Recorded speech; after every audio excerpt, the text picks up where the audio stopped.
jam on Facebook where I was speaking yesterday.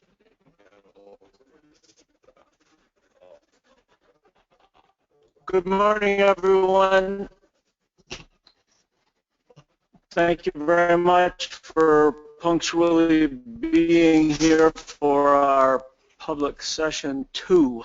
The main event here is a continued staff report, and Dr. Lehman is going to lead us through an abundance-based look at PSC limits.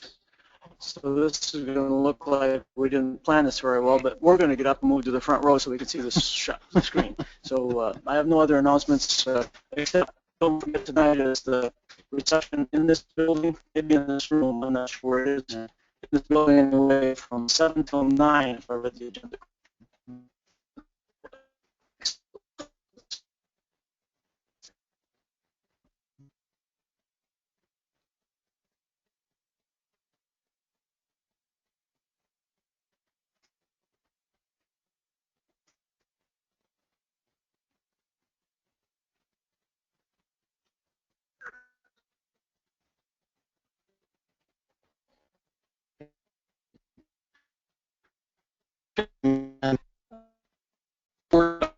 Is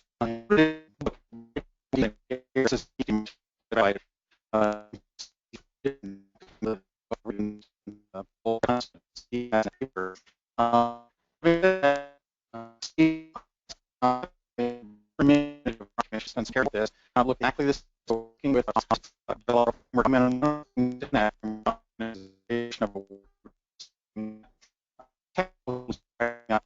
for abundant space management. We've had one after one teleconference that group already. One on some. This is going to be my version that's in the book there, so you see quite a bit of what's bycatch management. I'm going to outline some of the current harvest controls that are used for bycatch management. Look at some options for different harvest control rules, and then a new piece that's in here that's not in the blue is what we have to do and actually to implement abundant space management. The second talk is looking at Steve's idea of the fishery footprint. So I'll be looking at managing by fishery intensity. So what's the current way that we move from the halibut stock? The directed halibut fisheries are managed by control rules that take account of halibut stock status. And these control rules act to limit the removals when the halibut biomass goes low. Halibut is a prohibited species in Alaskan trawl fisheries under regulations in Magnuson-Stevens. And the halibut bycatch in these fisheries is controlled by a fixed cap, a prohibited species catch or PSC cap that does not respond to halibut stock status. So the current IPHC harvest policy, what the Commission has to do is the Commission has to account for those removals in trying to implement conservation and appropriate management for the halibut stock. So the way this looks right now is there's a sloping harvest control.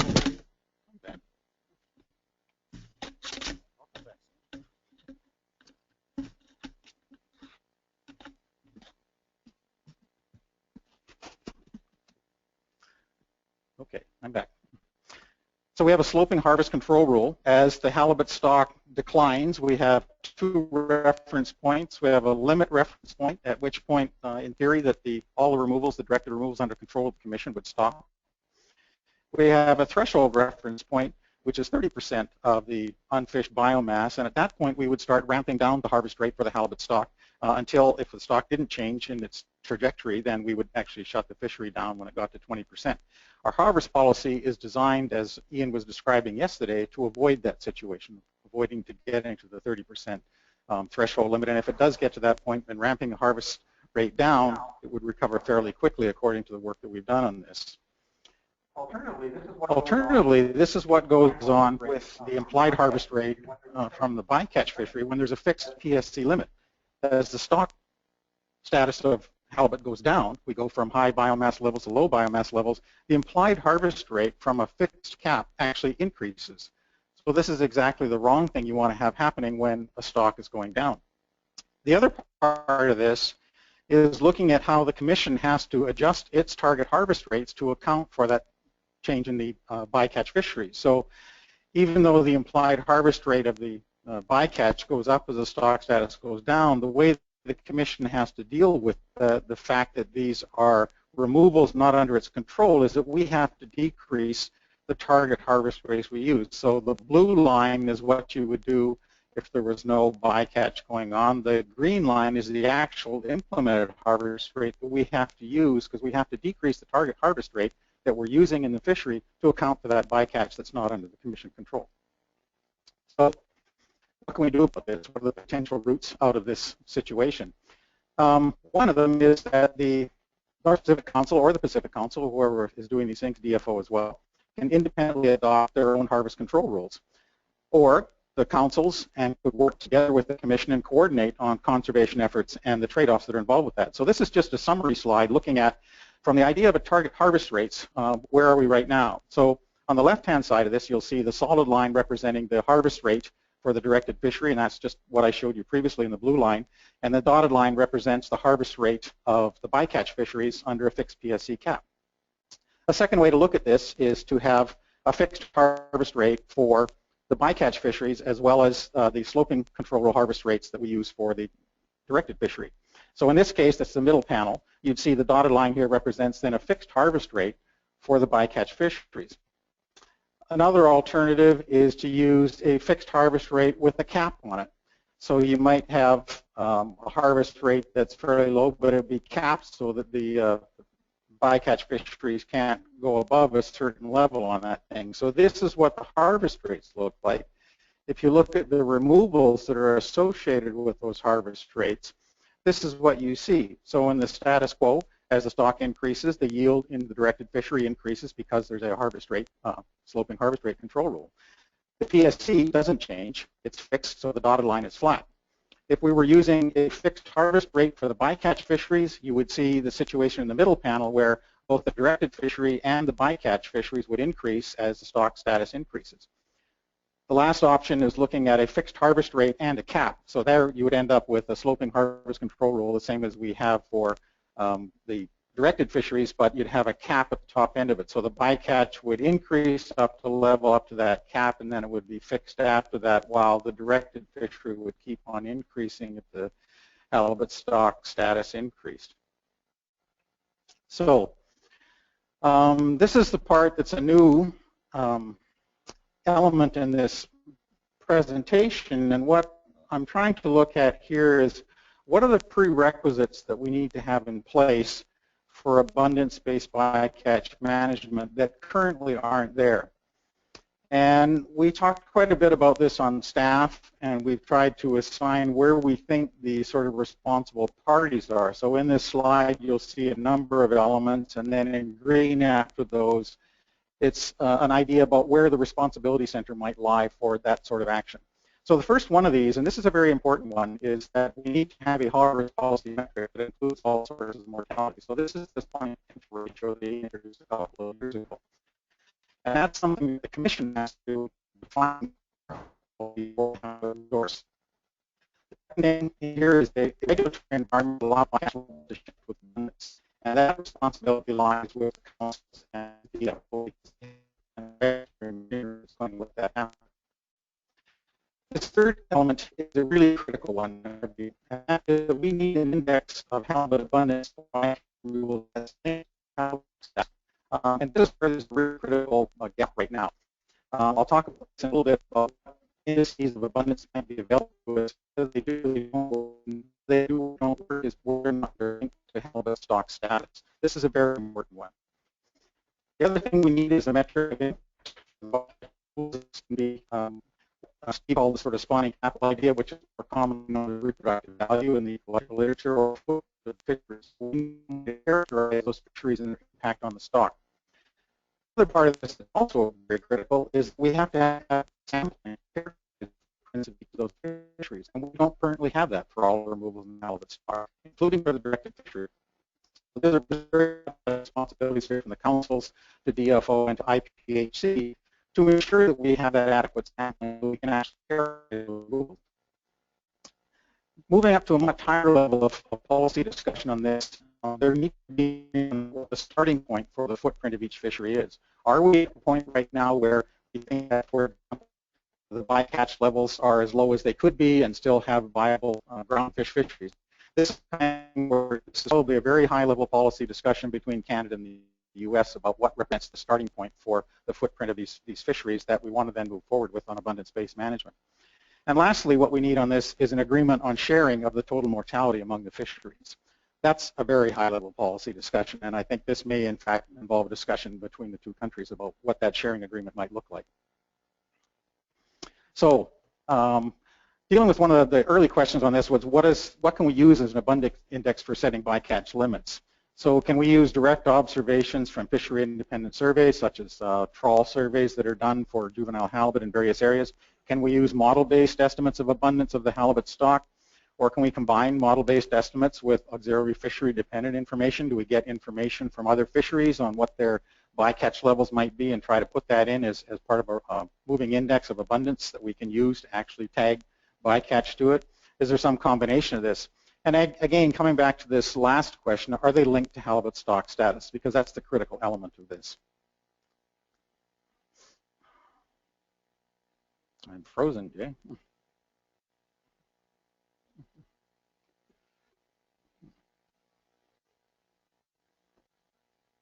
There we are. So just to give you some examples, and again, there is a working group that started working on this to try to get at the idea of what elements of abundance estimates are out there, and do they actually work when we're trying to say what's the impact of bycatch? Can we actually scale the bycatch according to these things? So this is just, for example, looking at a model-based estimate of female spawning stock biomass, that's the blue line, comparing it with the Eastern Bering Sea trawl survey of halibut abundance. And you can see there's really not much correlation there between coast-wide index of halibut abundance from the stock assessment with what's going on in the Bering Sea trawl survey. Another way to look at this is looking at the exploitable biomass by an individual area. So this results from apportionment of our coast-wide estimate and trying to get at estimates of exploitable biomass by individual area and trying to again look at the indices of abundance that are available and whether or not those are linked to it. This is looking at, again, the two lines are the Bering Sea trawl survey in either million pounds or numbers, and the blue bars are the exploitable biomass in area 4CD from the stock assessments. You can see that, in fact, the exploitable biomass is increasing in area 4CD and the numbers in the trawl survey are coming down. So again, these are not particularly well linked. Going back to another model-based estimates, the pink bars here are the age 0 recruits from the coast-wide assessment, and the black bars are, again, the Bering Sea trawl index there. So you can see, even if you lag these for a couple of years, if you look at, say, the large jump there in age 0 in 1987, which is the biggest bar in a salmon-colored thing, and then you delay that for 3 or 4 years to try to look at whether the survey is picking up, say, 2, 3, 4-year-olds in the Bering Sea, they're not reflecting that abundance on a coast-wide basis very well at all. And we get up to 2006 where we saw a very strong increase in the Bering Sea trawl survey, and we haven't seen those fish show up in the coast-wide stock assessment yet. So there's obviously some disconnects between some of these things, and that's what this working group is trying to look at. Is there a better way to connect these, a better way to look at other information in there? So now I get to the idea of how we actually look at the various fisheries and how they impact the stock, and this is what Steve was referring to as the fisheries footprint. So what we're looking at here is the proportion of the total fishing intensity that's measured by the spawning potential ratio that's contributed by each fishery. So what is the impact of that fishery on the stock?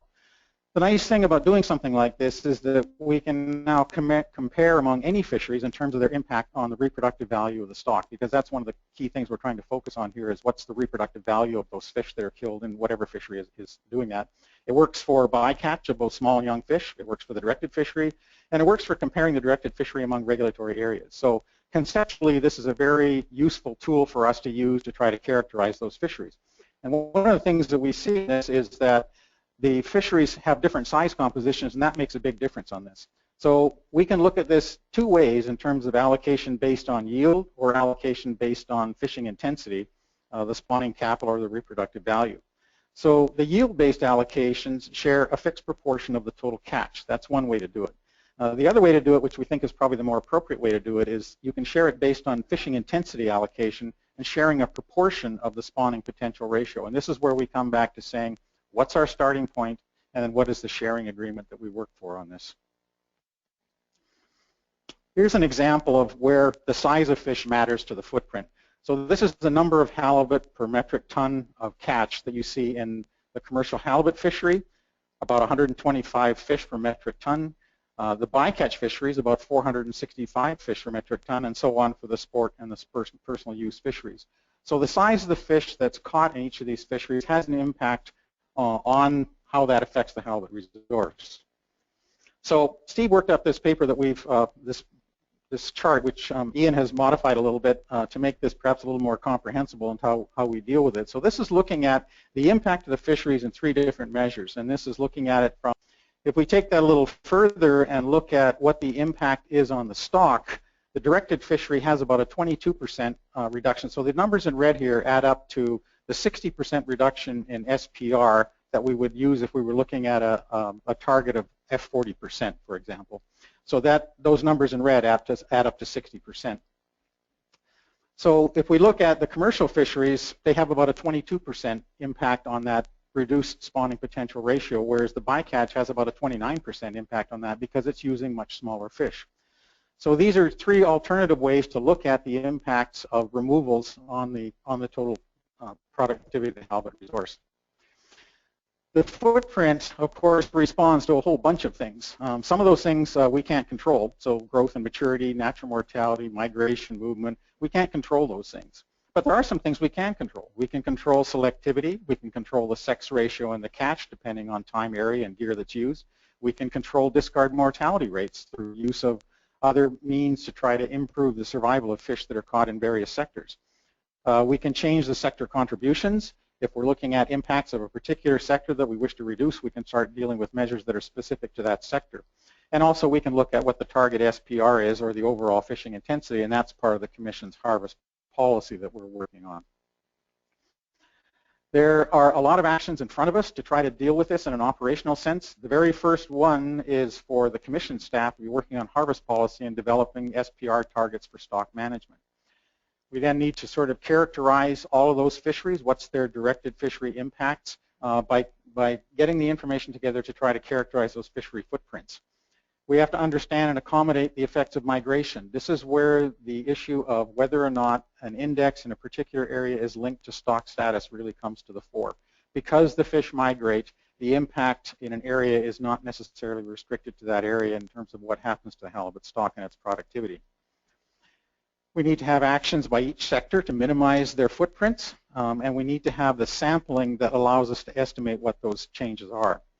And again, looking at discussion by the parties to achieve a sharing agreement on fishery impacts by each sector, and then we need to have control rules for each of those sectors to actually achieve that sharing agreement. And there's much, much more. So there's a long process in front of us here. I think we're trying to put together the necessary building blocks to do this. They're not all of them are clear at this point, but I think we need to move forward on this thing because it's going to be the ultimate way that we need to manage this resource. And that's what I have for now, Mr. Chair.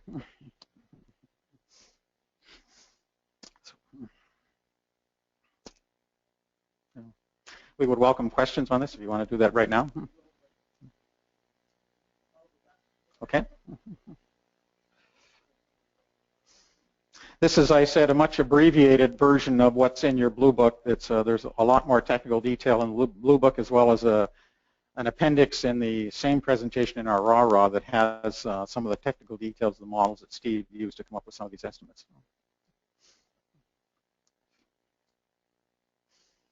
So maybe we'll start with see if there's questions with the commissioners once we're back up to the microphones.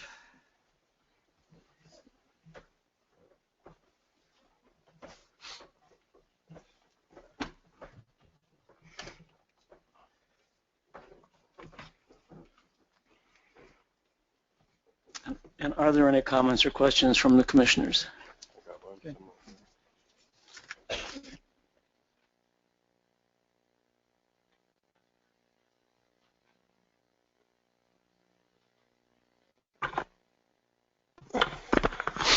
Thanks very much, Bruce, for the presentation.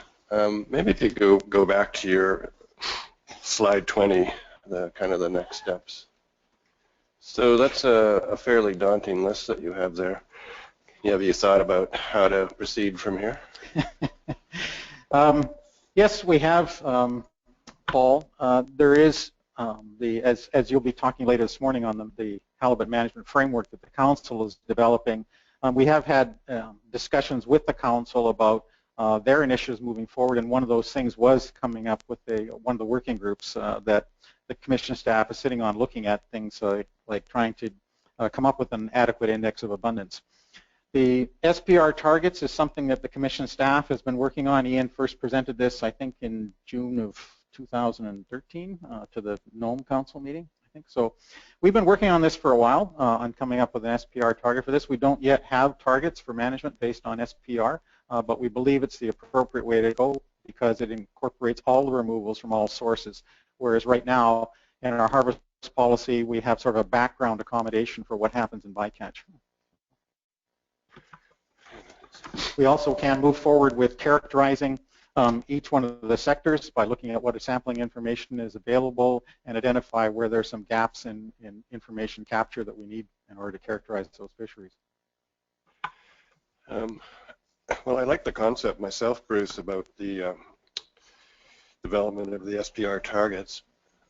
One thing I don't understand in your list is understand and accommodate the impacts of migration, and so maybe they just expand upon that. And it seems to me that might be one of the hardest things to actually get a handle on. I think we totally agree with that. One of the biggest gaps we have in information right now is understanding the movement of very small fish out of the Bering Sea. We have a fairly good understanding of the pathways that are involved and the general aspect that fish do in fact move out of there, and they can move out of there to virtually anywhere on the coast. What we don't have is an understanding of rates. And this is a really formidable challenge for us because what we're looking at is fish below 50 centimeters in size. We can conduct traditional tagging on this, but given the kind of mortality that are experienced by those fish, you'd be looking at a fairly extensive tagging program involving a lot of fish. A lot of those would be dying from various causes before they even get to the point where you could census them in the directed fishery. So that particular thing is probably one of our highest unknowns in this process, Paul, is trying to understand the impacts of the very smallest fish and how they impact the productivity based on removals in a particular area and movement to other areas. While we're on this slide, I find I guess the fourth bullet a little bit awkwardly worded to me. The footprint is the impact, the complete impact of all sources of mortality on spawning potential. And so when you want to minimize that, it doesn't seem to equate to the idea that our goal in life is to kill fish and put them in the marketplace. That's a very good point, Mr. Chair. You're absolutely correct. It isn't necessarily to minimize the footprint. You're correct. That has to be, in managing by fishing intensity, it's a question of trying to come up with an appropriate sharing of that fishing intensity across sectors. So you're quite right, Mr. Chair. So Bruce, yesterday we heard a question or comment from Buck Lukaitis, and he talked about the million fish that make up bycatch. And the slide up there that showed 420 some odd fish per ton, I'm going to interpret that it is important. Yes. And those fish tend to be highly migratory, particularly in the Bering Sea. And how do we, on a more probable basis than not, show the contribution that those fish are making to the Gulf in migration? I know it's some sort of tagging operation or something, but are we thinking about how to do that at the staff level? Yes, we are. Right now, we actually don't have a project in mind that's going to do that. That actually is a very, aside from what we're doing right now, which is tagging on the Bering Sea trawl survey vessels, what that's going to give us is pathways and sort of point-to-point things, but it's not going to help us very much with rates because we're not tagging anywhere near the number of fish you would use to get rate measurements out of this. That's a real big problem, and we don't actually have a solution to that at this point. Ian, have you got any other thoughts on that? Yeah, and I guess I just asked Ian, and his comment is trying to look at spatial modeling for this might be one way to address that, but there's a lot of assumptions you have to put into that as well. So I think we should keep in mind that advice on this way of looking at bycatch impacts on the stock, whether it's spawning potential or whatever we now believe is the best way to look at it. That advice from the staff has changed. It wasn't very long ago when we thought the impacts on the small fish was only locally felt and kind of in the local fishery. So I think that we have to be careful and not fail to find fair and good treatment across all sectors. In the evolution of the ideas that the Halibut Commission staff has is the best way to look at this. And the trawl fleet has clearly, in the Bering Sea, tried to reduce their bycatch and has done pretty well last year, made great progress on it. Now we find that doesn't, even though they reduce tonnage, the spawning potential, the impact is not that reduced, but it was a goal we gave them, so we can't find fault in that achievement because we've changed our goalposts. Right, I think that's correct in the sense that we're managing right now by pounds of bycatch, and what we're suggesting is we believe there's a better way to do this, and you're right, we're changing the metric on this, but I think it's a metric that's most appropriate for management here, and it's also a metric that's used in much of the groundfish management. Any other commissioner questions? I have a couple more perhaps. So I didn't get the slide number, but you called it a new slide, and it talked about finding the starting point for something. And you suggested that that was a high-level diplomatic level. Why do you think that in the United States that starting point? Well, let me phrase that positively. I believe that starting point is in U.S. federal law the council system for discovering the appropriate starting point in terms, I think you used the phrase, the amount of bycatch to support the groundfish fisheries. I think U.S. federal law is fairly clear that that is the council's role. Now, I don't disagree that high-level political stuff between ambassadors or presidents or whoever could change that, but right now I think it's clear, and it's not ambiguous who makes that decision. I agree with you in the United States. I think the point I'm trying to make here is that because the impact of those removals have broader influence than just in the United States, there is a scope here for discussions between the two countries. So I get your point entirely, of course, but I'm struggling to discover what the venue for that is when the federal law is so clear. The second point is, what is it, right underneath it? I can't read it. Something about sharing. Agreement on the sharing of total mortality. And so the sharing of the total mortality between the two countries, my boss might well say, this forum is a place for doing that. So if we fail perhaps to find the correct share, we may have to look to smarter and stronger and tougher people than we are. But I think this is the venue that's supposed to approach that. I agree, and because this is a bilateral commission, that sort of reflected there in the Canada-U.S. Thank you. So, Commissioners, last call. How about from the audience? Any questions or comments on this? Uh-oh. Ms. Benkin, please. Thank you, Mr. Chairman.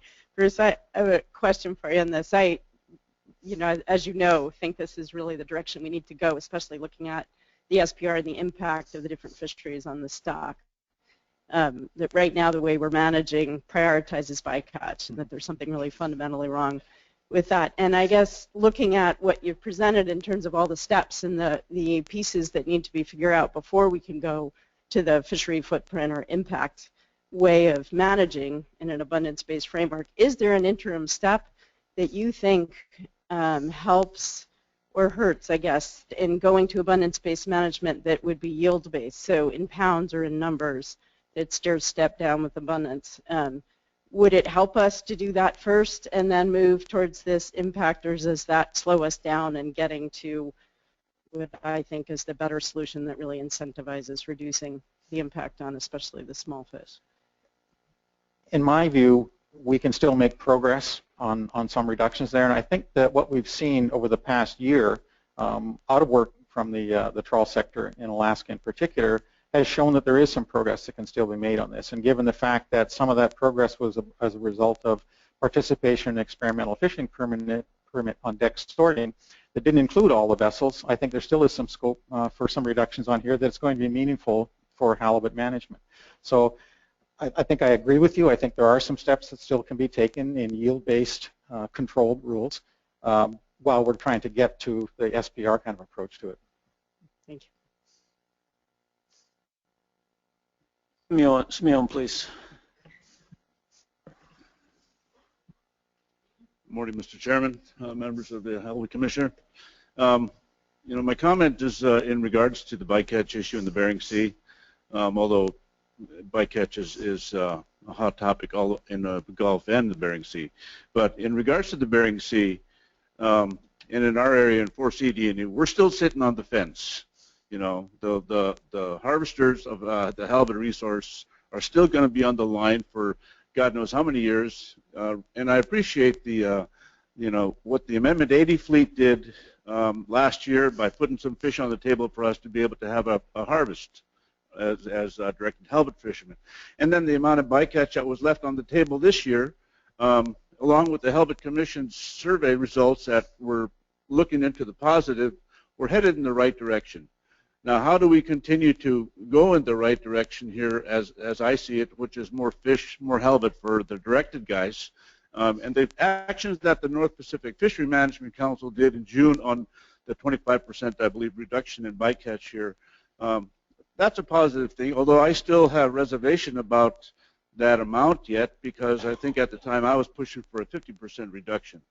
But the council compromised and did the 25, I believe. I think that's how it went.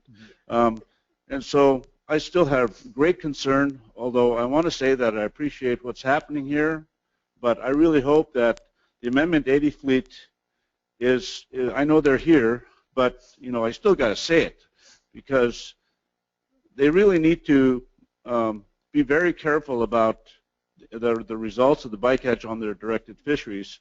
And I know that the 25% might equate to us getting the same quota again next year, possibly. But then we still don't know that until the results are going to be in for how they're going to be doing on their directed fishery, on what their bycatch amounts are going to be. Like the end of the year, they said that you'd race for fish, but to catch their quota, but then the bycatch would go up. Well, I hope that the signal is now that they're going to be extremely careful, and in my eyes, they're under a microscope. They're being looked at because of how hot this topic is about bycatch. But I want to say that I appreciate the direction we're going. Thank you. Thanks, Simeon. Mr. Moore, please. Chris Spohr from Canada. I guess maybe it's more of a comment than a question. I look at the one adequate sampling to characterize the footprint of each fishery. Now, it seems we've been trying to figure out what the adequate sampling is or should be for fisheries for a number of times. For years there's differing opinions on what's adequate or what it should be, what it shouldn't be. And I guess I see with respect to abundance-based bycatch management or the fishery footprint concept is we've still got in some cases some very difficult decisions to deal with and issues to address. And in other cases, are we trading one set of difficult decisions for another set of difficult decisions? I'm not saying one's right or wrong. I'm not saying we shouldn't do it. But I think, we've been struggling to deal with things like how to monitor fisheries for the last, well, since I've been involved, which was the year 2000, which makes me young compared to a lot of people in the room. But I just think we need to keep that in mind. I mean, this is going to, there's a lot of difficult issues here that we seem to be struggling with now. Thank you. I didn't see a question in the answer there, but thanks. Please. Gary Williamson, Canadian Sablefish Association. I want to remark on the drop in the bycatch in the Bering Sea and how that's a bright spot.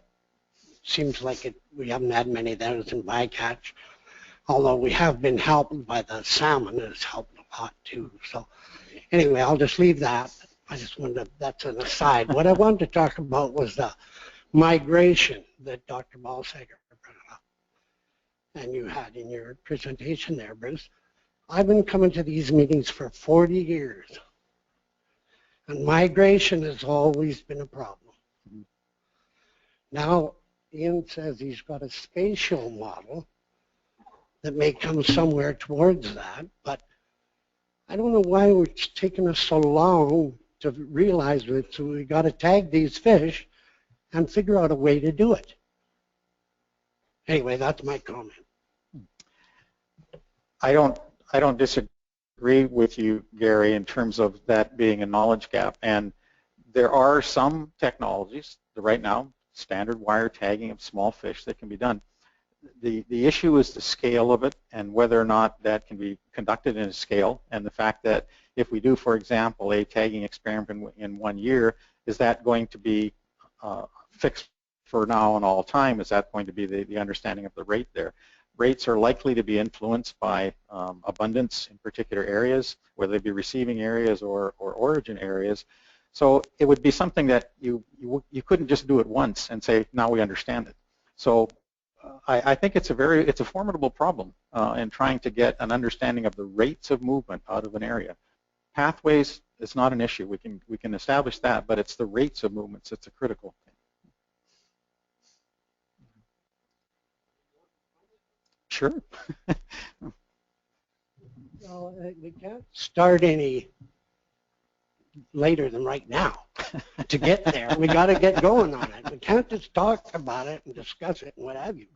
We need a survey, so let's start on a 1-year basis. Then if we think we're gaining something, we'll do it another year, whatever we have to do to arrive down there. Anyway, that's my... Paul, you got another question? Yeah, it's not so much of a question, Jim, just reflecting back to your comments. I guess I don't agree with you that it's as black and white as you were painting what I think I was hearing. Namely that, yes, there are federal agencies that have a responsibility for determining levels, and let's call this bycatch in this particular case in the U.S. But when that has an impact on others and the resource, then I don't think it's as black and white as you're painting it. Because it does have an impact, and clearly, depending on how you measure it, whether it's in numbers, weights, or a unit that has some more equivalency, I would say across all sectors, the SPR, it is clear that that is having an impact on Canada as one of the parties to this treaty. And so, I mean, that's why we have been speaking about this a number of times, and as Gary was speaking, and I mentioned in my comments yesterday, that the steps that were taken this year, or last year, excuse me, to reduce bycatch in Bering Sea, we view them as very positive. We would like to see that trend continue and to see that and have more discussion about how that could occur. Because I don't think it's quite as black and white as you're painting, and that's why we discuss it at this forum as well. Would like to see that those types of discussions formalized, probably in some sort of linkage between the Commission and the North Pacific Fishery Management Council as proposed in the framework. Thank you. I think that's a good comment. And of course, I started out by asking Bruce why he thought the council wasn't going to work. And I realized that was a negative thing, but I intended it to be provocative because I am a supporter of the idea of the cooperation and coordination between the council and the commission. I think we have to follow through, and we'll get the presentation later, about a standing group of commissioners and council people to further these things. And that's what I think we need to do that. And if we do it right, we don't have to have ambassadors in Ottawa and DC fix it for us. And that's what I'm arguing for. I agree with you entirely. So thank you. Anyone else? David. I'd just like to make a comment on the bullet about sampling there. I've said this at previous meetings, but I've never been reluctant to repeat myself. And I just think that we have to move to 100% individual responsibility by all harvesting vessels for the mortality that they cause to all species in the course of their fishing activities. And to do that, you have to have 100% at sea monitoring of some kind and 100% dockside monitoring. We don't need to overthink this. That's what we have to go to. So. Malcolm? Welcome. Oh, sorry. Yeah, thank you. Actually, this kind of follows that comment right up, because could you look at slide 15? I just had a question about your information.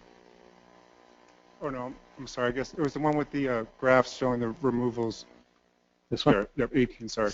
So, and actually it just follows that up perfectly, because my question was to Dr. Lehman was on the commercial number, the 59%, and what is the confidence interval, or how accurate would you say that number is? Or In terms of removals, as a percentage of yes, removals? Yes, what that actual number is. Yeah, that's a very good question, because it's dependent on how well you know all the rest of the pieces as well. I personally don't believe that we know bycatch numbers in the Gulf of Alaska as well as they need to be known. So that 59% could be a lower number than that if the other elements of this package change. So. But you have a very accurate accounting of how much what the actual commercial removals are. Correct. Okay, and then my second question was on that the bycatch number, the 49%. What would be your confidence interval on that number? Yeah, I'm not going to put a number on that. And I don't know that I can put a number on that, Malcolm. And the biggest uncertainty is in the Gulf of Alaska. Okay, thank you. That's my question for clarification. Appreciate it. So I would just note that we have a very accurate accounting of what the directed fishery lands, perhaps a less accurate if we need to look at every fish 100% observer. It's much less accurate in terms of the total mortality that the directed fishery imposes on the stock. So. Yeah, hello, I'm Jim Whitethorn. I'm from 2C area. I guess that's where we're at now, right here, 2C. Anyway, I just wanted to bring up a little history way back. Let's kind of turn back to 1925. That was the start of a tagging survey that was done, and it was done for 51 years. I gave some copies of that out. It's in your RARA way back. But you have to realize that was before the day of the computer. So we didn't have all these computers and models and stuff to go by. I thought that pretty accurately over 51 years pretty well showed the migration patterns of what these fish are doing. And I think it'd be really good to kind of go back in there and look at that and look at the response of how many fish were tagged in each area and the movement cycles of them. We know that out in the Gulf that these fish move a lot more readily from west to east. But once it seems like to me that once they get to close to the spawning age, they pretty well return back to the area from the Yakutat to Queen Charlotte's, where most of them were hatched out. And I think it's very important too I think we should have a handout on the actual life cycle of the halibut. That was given a few years ago in a pamphlet from the commission here. And I think that really shows, you know, with arrows where these things migrate, how long they stay in each area before they progress back down. But it seems like when they get down to the two areas, these fish really don't seem to migrate back the other way. Out of a study in that spaghetti tag study that they did, it only showed out of 2C 5 fish going back west. and 4 of those only went to the next area, 3A. Only 1 went up to Kodiak area. And actually, only 85 of those fish out of 9,700 in 2C went down to Canada. So it pretty well proves to me that these fish come home to spawn and they stay here.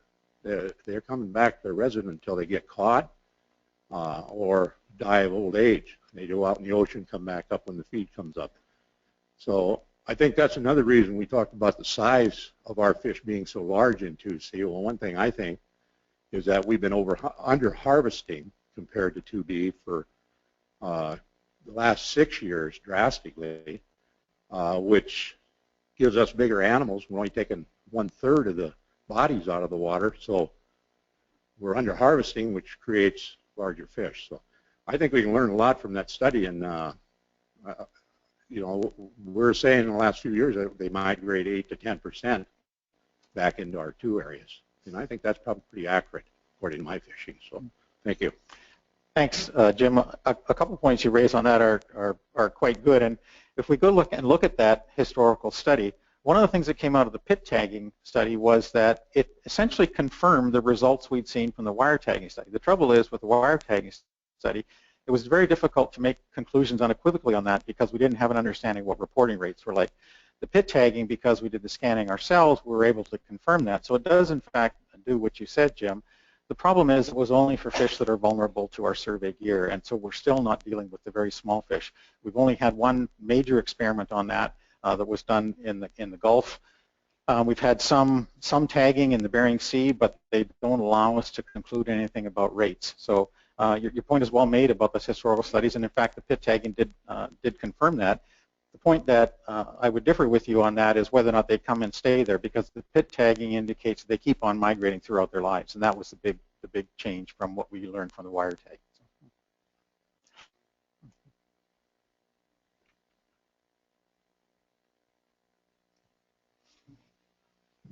Thank you. Patricia Phillips from Pelican.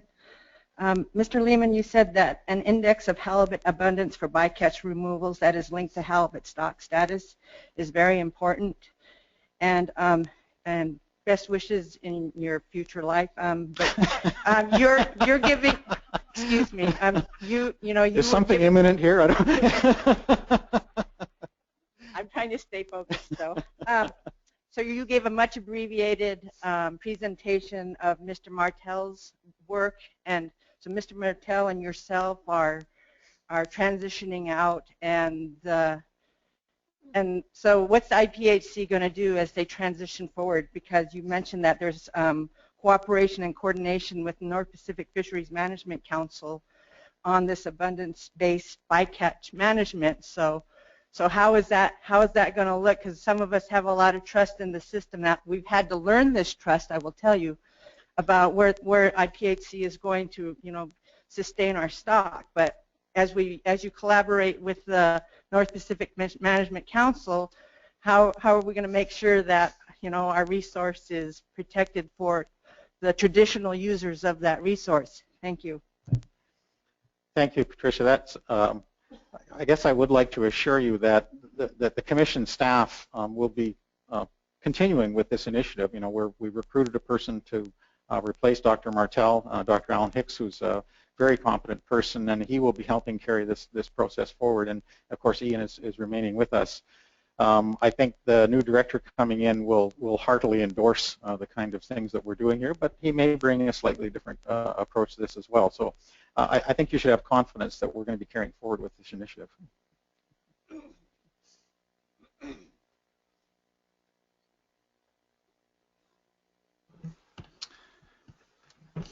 Thank you, Mr. Chairman. Several questions from online. The first question from Kevin Abena is, the abundance-based model, is it for all regulatory areas? Yes. Yes. And the second question also from Kevin is, if we were to adopt abundance-based bycatch, how would we go about setting the starting level and the cap? It does not seem we could afford to start at current levels and rise from there to a new cap. Well, that, of course, is the $64,000 questions on that. That was the last 2 bullets in that one slide, is looking, what's our starting point? Are we satisfied that we're at a place that that sort of makes sense for as broad a suite of users as we can, and then how do we go forward in a more formalized sharing agreement. So yeah, those are really good questions and the tough ones that are in front of us. And one further question from Kevin Abena, actually for Dr. Balsiger. You seem skeptical of the directed fishery mortality. I assume you are referring to sublegal fish, predation, and lost gear. How inaccurate do you believe the estimates are in those areas? I don't have an estimate of inaccuracy, but I do think for a number of reasons that it's equally important to have observers on the directed fishery as it is to have observers on the trawl fisheries. Even for the sake of credibility of your arguments, I think it's critical that those observer levels be on all sectors. That was my point I was trying to make.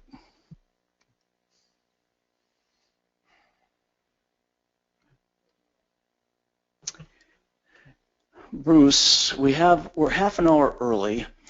I know that there's interest, and I haven't asked Mr. Hull about this, but I know there's interest by the PAG and the conference board to hear the management framework. Would it be possible to jumpstart that, which we were going to take up in our session at 10:30? If we could do it now, it would save Dan the need to present it 3 times, if that works for him. And I didn't even hint to him before. He needs less than 30 minutes, so let's do that. 5 minutes to get ready. Okay, perfect. So we'll take a 5-minute, not very long stand down. So if you can get coffee that quick, that's great. Otherwise, let's do that. And I'm sorry for shuffling the agenda, but good decision.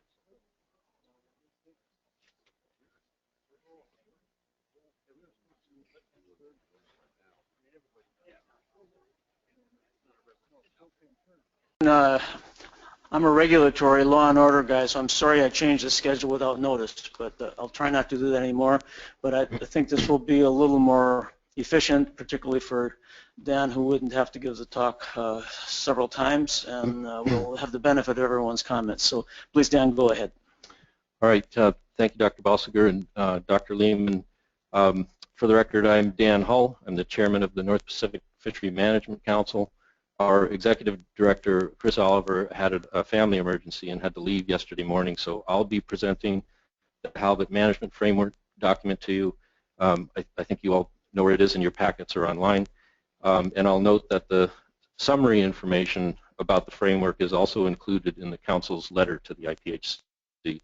I don't have a PowerPoint presentation. I'm going to read from the document and highlight some main points. But before I begin, on behalf of the Council, I want to recognize Dr. Lehman's many years of service as Executive Director of the Halibut Commission. The business of fisheries management and science in a public process is extremely challenging, and navigating through ever-changing economic, political, and environmental conditions takes a particular mix of skills to be successful. And Dr. Lehman's tenure, his long tenure at the Halibut Commission is certainly proof of that.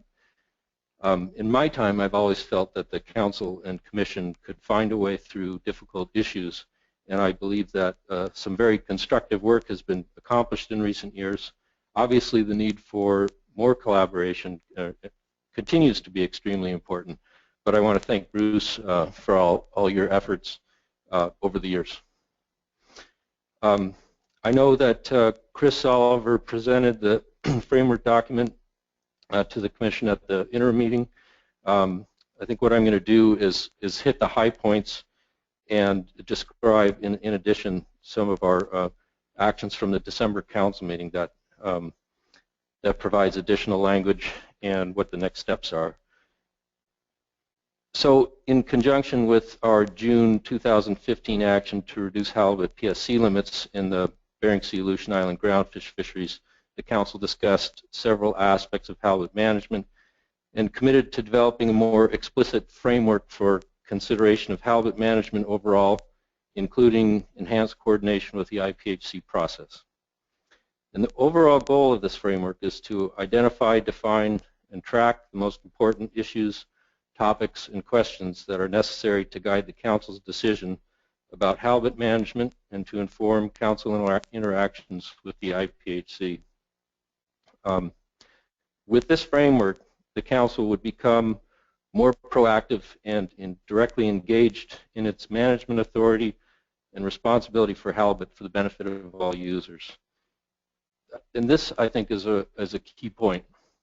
It really does represent a new approach to our halibut management responsibilities and authorities and how we interact with the IPHC.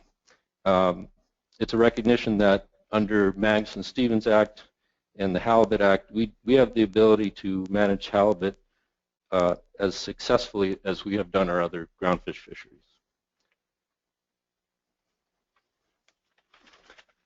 So the main purpose of this framework is to catalog current work, research, and activities that are underway or that have been identified but not started, so that priorities and timelines can be set or recommended for activities under the purview of the IPHC for the Council and NPFMC, and to identify gaps in our understanding of halibut and deficiencies or shortcomings in the way halibut research and management has been addressed.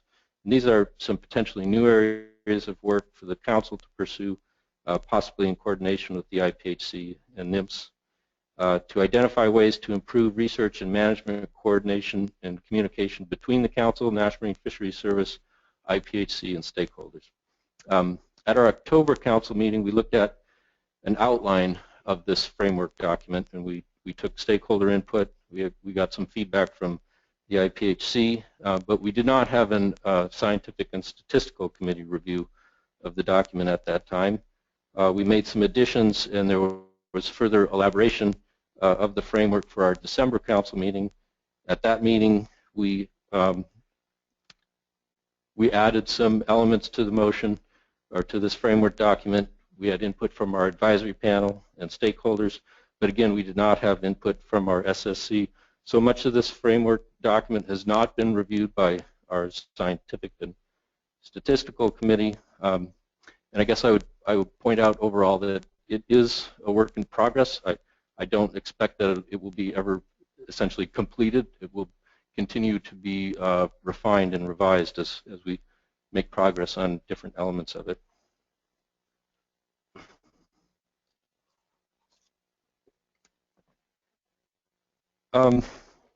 So beginning with its inception in June, much of the discussion around the framework has been in the context of the Council's management objectives with regard to halibut.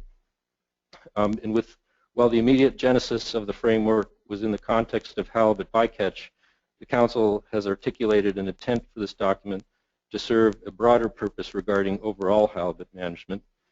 And several aspects of the framework will depend upon more specific identification of objectives in order to be meaningful. So at our December Council meeting, the Council adopted the following objectives to guide activities under this framework and to consider as appropriate in any ongoing Bering Sea, Aleutian Island, and Gulf of Alaska management actions being considered by the Council. The first is to manage halibut bycatch in the groundfish fisheries and harvests in the commercial, guided, non-guided recreational, and subsistence fisheries consistent with the Council's Magnuson-Stevens Act conservation objectives. Many of those objectives, I think, can be found under the findings, purpose, and policy of Magnuson-Stevens Act and in the national standards. It includes such things as preventing overfishing, rebuilding stocks, ensuring conservation, long-term protection of fisheries habitat, and data collection. And the second item, or second objective the Council adopted was to manage halibut bycatch to balance the objectives of directed users and bycatch users in both the Bering Sea, Aleutian Islands, and Gulf of Alaska.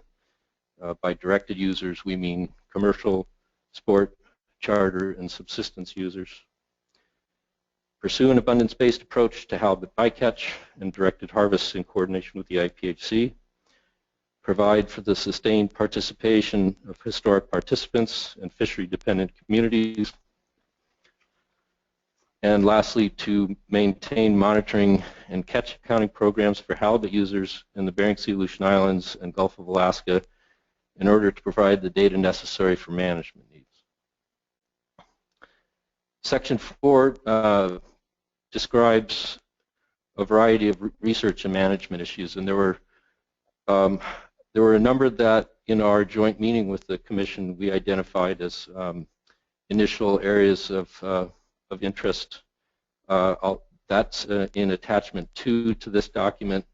I'll note that mention of a number of those has been made by Dr. Stewart, Dr. Lehman, work on discard mortality rates, the accounting for bycatch in our groundfish fisheries by IPHC regulatory area that National Marine Fisheries Service and the Halibut Commission were able to make improvements to recently, and developing a common vocabulary or understanding of our different processes.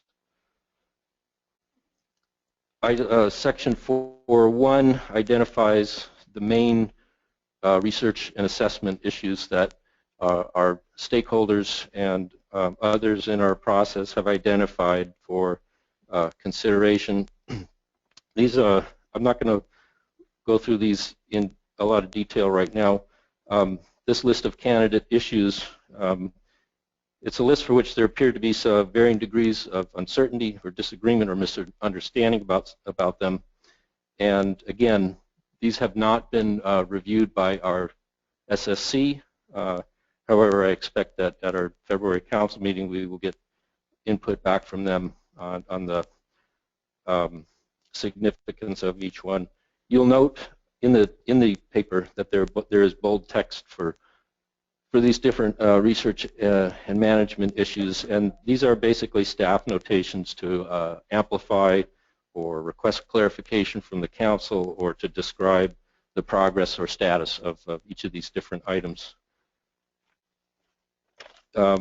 In December, the council identified the following research as the preliminary priorities, and I think that these are the ones that the SSC will probably focus on most specifically, and these are on page 7 of the document. The first one is the development of the technical methods to index PSC limits to abundance, and as Dr. Lehman pointed out, we have established an interagency staff work group to further pursue this and other approaches to abundance-based PSC management, and we expect that an initial report may come to the council in April. Natural mortality, variability with age, size, density, to understand the effects of bycatch, wastage and discards on the spawning biomass, migration of halibut between areas and associated implications for management decisions, discard mortality rates in all fisheries, as well as overall bycatch estimation in all fisheries. And there's a note here that our interagency staff working group, in coordination with our groundfish plan teams, is developing a discussion paper or preliminary analysis for council review in April, with the potential for revisions to the existing DMRs for 2017. An integrated decision-making framework that addresses biological, economic, and social issues. This was an item identified in part in comments from our SSC at the June council meeting based on their review of the Bering Sea Aleutian Islands PSC limit reduction document and some recommendations from them about moving forward. This integrated decision-making framework was not explicitly identified in the SSC's notes, but we know that that there's interest among a variety of the scientists to pursue this avenue of work through research grants from Saltonstall Kennedy and other funding sources, and an evaluation of potential ecosystem level impacts of alternative methods to index halibut PSC limits based on yield or spawning potential. And note here that this will be incorporated within item 1 of our research items above. There are a variety of other research projects identified in section 4.2. These are ongoing between the Science Center and Halibut Commission staff. Section 5 then describes coordination and communication with the IPHC. Section 5.1 through 5.2.2 really are responsive to the request from the council to describe the processes by which both bodies receive public input and conduct scientific review. So that's pretty much background information and provide some context for improving communication and coordination. I guess getting to the heart of the matter regarding communication, in December, the Council identified a number of actions or steps to strengthen communication and coordination with the IPHC. First is to identify a dedicated staff member to coordinate halibut management issues and liaise with the IPHC. I know that Dr. Lehman has identified a staff member from the Commission to take Greg Williams' place, and we used to have Jane DeCosimo in that capacity and are planning to identify somebody to continue in that regard. Identify council meetings when updates from the IPHC are most appropriate and necessary, and so we, on a somewhat frequent basis, receive reports from the IPHC. However, it might be a good idea to make those more regular throughout the year and have perhaps an established identification of information that we might share and exchange. Periodic review of the halibut framework at the Council. This document, as I said, is a work in progress, and I expect that it will be revised and refined. We may take that up typically on an annual basis. To form a council committee comprised of 3 U.S. commissioners and 3 council members for the purposes described in the framework. This committee is composed of myself, Simon Canine, and Craig Cross from the council, and then the 3 U.S. commissioners. I expect that we would hold our first meeting in, perhaps in conjunction with the council's April meeting. The purpose of this group was, I think, to better understand some of the primary issues that we are each facing as management bodies and provide a forum for bridging gaps in understanding and identifying some common areas of interest. The council then also requests the IPHC to make a presentation to the council on the Commission's management strategy evaluation process and the progress to date. I think that there are some complementary and overlapping efforts between the MSC process and what we're trying to do through this framework. And finally, the council wants to pursue formation of a joint council IPHC committee comprised of IPHC commissioners and council members to pursue issues raised in this framework. Dr. Lehman certainly identified a number of issues of concern in his presentation just prior to this. I think it's a question for the Commission whether a subcommittee or the 2 bodies meeting jointly on a periodic basis might best achieve the goals of the 2 body and meeting together. The rest of the paper then describes some of the ongoing activities by our council and the various stakeholder groups that are specifically related or indirectly or directly with halibut. And then there are a variety of attachments in this document. I guess I'll go to the letter from the council to the Commission to describe in summary that we took action in December to identify specific overarching objectives for the framework, identified priority research issues, and identified specific actions to improve coordination and communication with the IPHC.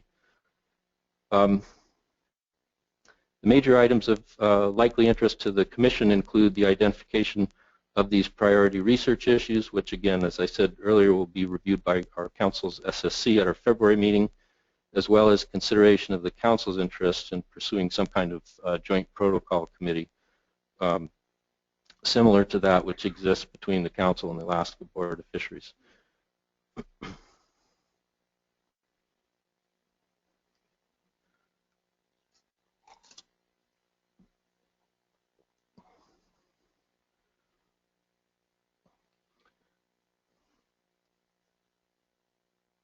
I think I will leave it at that. In summary, this really is a strategic planning document. It's a recognition that the Council should become more engaged and proactive in its management authority and responsibility for halibut for the benefit of all users. And I think in that regard it represents a new approach for the Council in the way that we interact with the Commission. So we look forward to hearing Commission comments back to us for our February meeting, and I'll do my best to answer questions. I'm likely to be tripped up on some of the more technical and detailed scientific issues, but I'll do my best. Thank you very much, Mr. Hull. Let's see if the commissioners have any comments or questions. We probably will discuss this a little bit in our session at 10:30, but for the general public poll. Thanks very much, Dan. I think we as a commission are planning on formally responding to the framework and had been working on a letter that we would provide back to the Council. My question, though, is that what do you envision this protocol would undertake between the Commission and the Council? The protocol between of a joint body. Yeah. In our framework document, we identified a draft terms of reference. I think, and those draft terms of reference, or the purpose for establishment, would be to communicate and discuss issues of mutual interest, provide a forum for information exchange, discuss research priorities, and report back to their respective bodies. I think that if the Commission has some additional thoughts about the purpose of the joint committee or joint meeting of the two bodies, we would be interested to hear that. But this is a draft terms of reference to start with, and the Council did not discuss in a lot of detail what those would be. Yeah, and as Jim was saying, I think we'll be discussing this some more, but I guess just my personal view is that I think this is a positive step and would look forward to having an arrangement between the Commission and the Council to work on the items that you have identified in your framework and figure out what that kind of structure might look like, and then have some discussion some further around what the objectives that we're trying to achieve within that joint process for our body. Thank you. I guess I would also add that when we were developing the agenda for our joint meeting, we had some discussion about how we would work together to achieve our respective objectives of our management bodies, and so I think that too is a good basis for discussion of a protocol for the two bodies. Thank you. So I'm reluctant to go much beyond 10 o'clock because we don't want to impact the PAG or conference board startings, but perhaps we could have a couple of questions if they're shortened to the point just to get through. So we have someone in the aisle over there, and then sure. And I would offer too that I can be available at some time for the two bodies if they have further questions. That so we'll take two comments, and then we will figure out how to get the rest of the public comments since this was sort of on schedule. Please go ahead.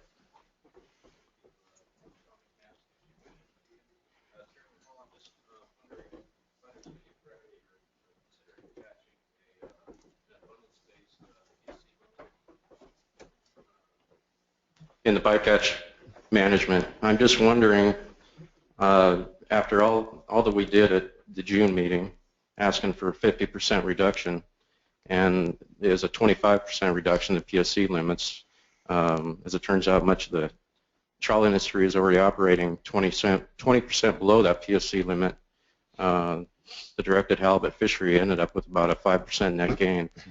I'm just wondering why, when we're faced with all-time, nearly record lows in the halibut industry, why we would attach an abundance-based PSC limit at this point.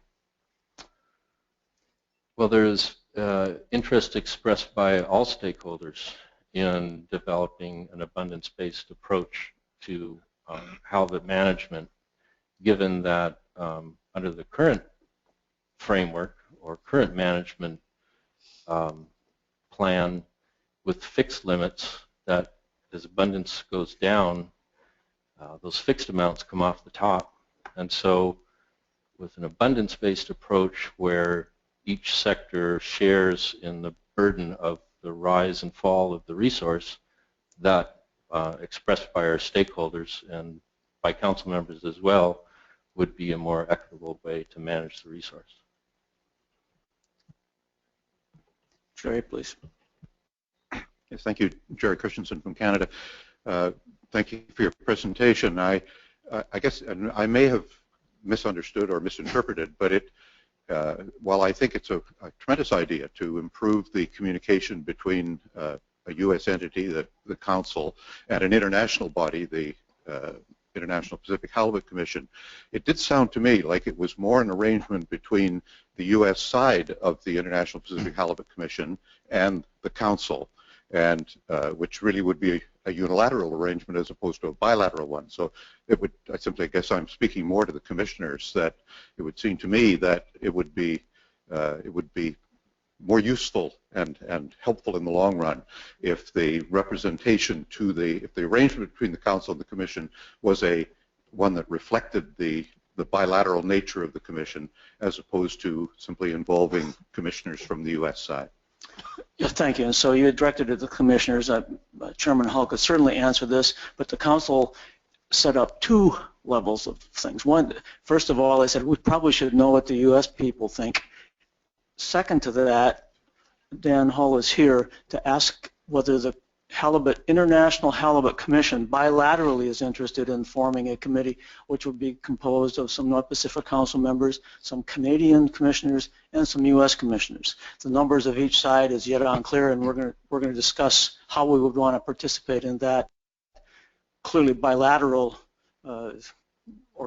committee or whatever we call it. So it's a very good idea. Great, thank you very much. Yeah, thank you for the question. Dr. Balsiger is correct. We formed one committee within the Council. This is a Council committee of the 3 U.S. commissioners and 3 members of the Council. I think that there are a number of issues that have come up in the last year that have been some misunderstanding or conflict over particular issues between the 2 bodies. It would be important for us as a nation to have some broader consensus about how to approach halibut management, so that to the extent that we can when this body meets. Then secondly, to have a joint protocol committee or joint meetings between the commissioners, all of the commissioners, or a subset that would include the Canadian commissioners along with the Council members to work on that in that bilateral fashion. So I think we're trying to do both. So there may be more comments, but in order to make sure we don't delay the advisory bodies, which we need advice from, let's close for now. I think our next public meeting is Thursday morning. Thanks very much.